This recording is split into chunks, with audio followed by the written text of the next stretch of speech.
നമസ്കാരം. ഇന്ത്യൻ രാഷ്ട്രീയത്തിൽ വലിയ മാറ്റങ്ങൾ വരാൻ പോവുകയാണ്.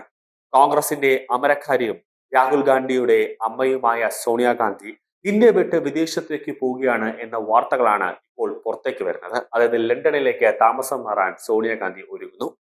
ഏത് നിമിഷം വേണമെങ്കിലും സോണിയയെയും രാഹുലിനെയും പ്രിയങ്കയും ഒക്കെ അറസ്റ്റിലാകാനുള്ള സാധ്യതയുണ്ട്. കാരണം രാഹുൽ ഉൾപ്പെടുന്ന കുടുംബത്തിന് വിദേശ പൗരത്വമാണ് ഉള്ളത് എന്ന തെളിവുകൾ കേന്ദ്ര ഏജൻസിക്ക് ലഭിച്ചു കഴിഞ്ഞിരിക്കുന്നു. അതുകൊണ്ട് തന്നെ അറസ്റ്റ് ഉണ്ടാകാനുള്ള സാധ്യത ഉണ്ട് എന്നതാണ് ഏറ്റവും പ്രധാനപ്പെട്ട കാര്യം. അതുകൊണ്ട് തന്നെ രാജ്യം വിടാനുള്ള ഒരു നീക്കമാണ് സോണിയാഗാന്ധി ഇപ്പോൾ നടത്തുന്നത്. കോൺഗ്രസ് നേതൃത്വത്തിന്റെ അകത്തളങ്ങളിൽ നടക്കുന്ന നീക്കങ്ങൾ ദേശീയ രാഷ്ട്രീയത്തിൽ ഗുരുതരമായ ചോദ്യങ്ങളാണ് ഇപ്പോൾ ഉയർത്തിക്കൊണ്ടിരിക്കുന്നത്. സോണിയാഗാന്ധി ലണ്ടനിലേക്ക് താമസം മാറ്റാനുള്ള സാധ്യതകൾ പരിശോധിക്കുന്നുവെന്ന റിപ്പോർട്ടുകൾ ഇപ്പോൾ ശക്തമായിരിക്കുകയാണ്. അതിനു മുമ്പ് തന്നെ വൻ സ്വത്തുക്കളും ട്രസ്റ്റുകളും സംബന്ധിച്ച വിൽപത്ര ചർച്ചകൾ സജീവമായിരിക്കുന്നു. വിവിധ രാഷ്ട്രീയ വൃത്തങ്ങൾ നൽകുന്ന സൂചനകൾ പ്രകാരം സോണിയാഗാന്ധി ചാർട്ടേഡ് അക്കൗണ്ടുമാരുമായും അഭിഭാഷകരുമായും ഒരു കൂടിക്കാഴ്ച നടത്തുന്നു. കൂടാതെ കുടുംബ സ്വത്തുക്കളുടെയും കോൺഗ്രസ് അനുബന്ധ ട്രസ്റ്റുകളുടെയും ഭാവി സംബന്ധിച്ച നിയമോപദേശങ്ങൾ തേടിയതായും ഒരു സൂചനകൾ ഇപ്പോൾ പുറത്തേക്ക് വരുന്നുണ്ട്. ഈ സ്വത്തുക്കൾ ഭൂരിഭാഗവും രാഹുൽ ഗാന്ധിയുടെ പേരിലേക്ക് കൈമാറാനുള്ള നീക്കമാണ് നടക്കുന്നത് എന്ന തരത്തിലുള്ള വിവരങ്ങളാണ് പുറത്തേക്ക് വരുന്നത്. പ്രിയങ്ക ഗാന്ധിക്ക് ഒരു സ്വത്തുമില്ല. അഖിലേന്ത്യാ കോൺഗ്രസ് ഭവൻ, വിവിധ സംസ്ഥാനങ്ങളിലെ കോൺഗ്രസ് ഭവനുകൾ, പാർട്ടി അനുബന്ധ ട്രസ്റ്റുകൾ എന്നിവയുടെ മൂല്യം സംബന്ധിച്ച് നേരത്തെയും രാഷ്ട്രീയ വിവാദങ്ങൾ ഉണ്ടായിട്ടുണ്ട്. ഇവയുടെ ഉടമസ്ഥതയും ഭരണവും വ്യക്തിഗത കുടുംബത്തിന്റെ നിയന്ത്രണത്തിലേക്കാണോ എന്ന ചോദ്യം വീണ്ടും കേന്ദ്ര ബിന്ദുവായി മാറുകയാണ്. ഇതിനിടയിൽ നാഷണൽ ഹെറാൾഡ് കേസുമായി ബന്ധപ്പെട്ട നിയമ നടപടികളിലും രാഷ്ട്രീയ വൃത്തങ്ങൾ ചർച്ചയാകുന്നു.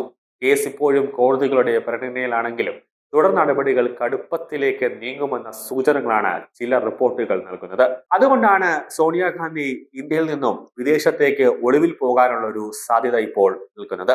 എന്നാൽ ഈ വിഷയത്തിൽ അന്തിമ വിധി വന്നിട്ടില്ലെങ്കിലും നിയമപരമായി എല്ലാ പക്ഷങ്ങൾക്കും നിരപരാധിത്വത്തിന്റെ അനുമാനം ബാധകമാണെന്നാണ് നിയമവിദഗ്ധരുടെ നിലപാട്. 79 വയസ്സായ സോണിയാഗാന്ധി പൊതുജീവിതത്തിൽ നിന്ന് പിന്മാറി വ്യക്തി ജീവിതത്തിലേക്ക് മാറാനുള്ള ഒരു ആലോചനകളിലാണ് എന്നാണ് സോണിയാഗാന്ധിയുമായി ബന്ധപ്പെട്ട അടുത്ത വൃത്തങ്ങൾ പറയുന്നത്. എന്നാൽ ഇതെല്ലാം നിയമ നടപടികളോടും അതോടൊപ്പം തന്നെ രാഷ്ട്രീയ സാഹചര്യങ്ങളോടും ബന്ധപ്പെടുത്തി വായിക്കപ്പെടേണ്ടതാണ്. ഇപ്പോഴത്തെ രാഷ്ട്രീയ യാഥാർത്ഥ്യവും ഇങ്ങനെ തന്നെയാണ്. കോൺഗ്രസിന്റെ പാർട്ടിയും കുടുംബവും തമ്മിലുള്ള അതിരുകൾ വീണ്ടും ചോദ്യം ചെയ്യപ്പെടുമ്പോൾ ഈ നീക്കങ്ങൾ ഇന്ത്യൻ രാഷ്ട്രീയത്തിൽ വലിയ പ്രത്യാഘാതങ്ങൾ സൃഷ്ടിക്കുമോ എന്നതാണ് ഇനി കാത്തിരുന്ന് കാണേണ്ടത്.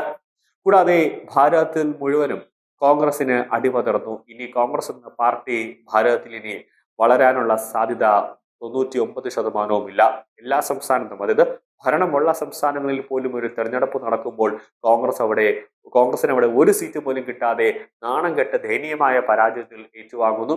അങ്ങനെ കോൺഗ്രസ് എന്ന പാർട്ടി എന്നേക്കുമായി ശിഥിലമാകുന്നു. BJP വൻ ശക്തി ആർജിച്ചു വരുന്നു. ഓരോ ദിവസവും, ഓരോ മിനിറ്റ് കഴിയുമ്പോഴും, ഓരോ സംസ്ഥാനങ്ങളിൽ തെരഞ്ഞെടുപ്പ് കഴിയുമ്പോഴും BJPക്ക് ഓരോ വർഷവും സീറ്റുകളുടെ എണ്ണം കൂടിക്കൂടി വരുന്നു.